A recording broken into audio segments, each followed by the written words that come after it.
আমি খাদিজার ভালোবাসাকে রিজিক হিসেবে পেয়েছি। সুবহানাল্লাহ। রাসূল সাল্লাল্লাহু আলাইহি ওয়াসাল্লাম এই শব্দটা ইউজ করেছেন, রিজিক, রুজিকতু হুব্বাহা। এবং তিনি দোয়া করার সময় বলতেন, আল্লাহ, কিয়ামতের সে বিভীষিকাময় দিনে, যেদিন বন্ধু বন্ধুকে চিনবে না, স্বামী স্ত্রীকে চিনবে না, বাবা সন্তানকে চিনবে না, পীর সাহেব মুরিদকে চিনবে না, নেতা কর্মীকে চিনবে না, ভাই বোনকে চিনবে না, সেই কঠিন মুহূর্তে আল্লাহ আমি আমার খাদিজাকে যেন ভুলে না যাই। রুজিকতু হুব্বাহা।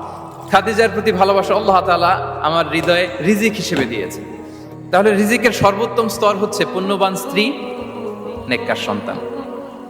আর রিজিকের পরিপূর্ণ স্তর হচ্ছে মহান আল্লাহ তাআলার সন্তুষ্টি। রিজকের পরিপূর্ণ স্তর যেটা, সেটা হচ্ছে রিদাল্লাহ, আল্লাহ তাআলার সন্তুষ্টি। আমার আল্লাহ যদি আমার উপর সন্তুষ্ট হয়ে যায়, আমাদের আর কিছু লাগে? আর কিছু লাগবে? এটাই তো আমাদের এক্সপেকটেশন, এটাই তো আমাদের কামনা বাসনা, এটাই আমাদের ইচ্ছা যে আমার আল্লাহ আমার উপর সন্তুষ্ট হবে। এটা হচ্ছে পরিপূর্ণ স্তর রিজিকের। এটা যে পায়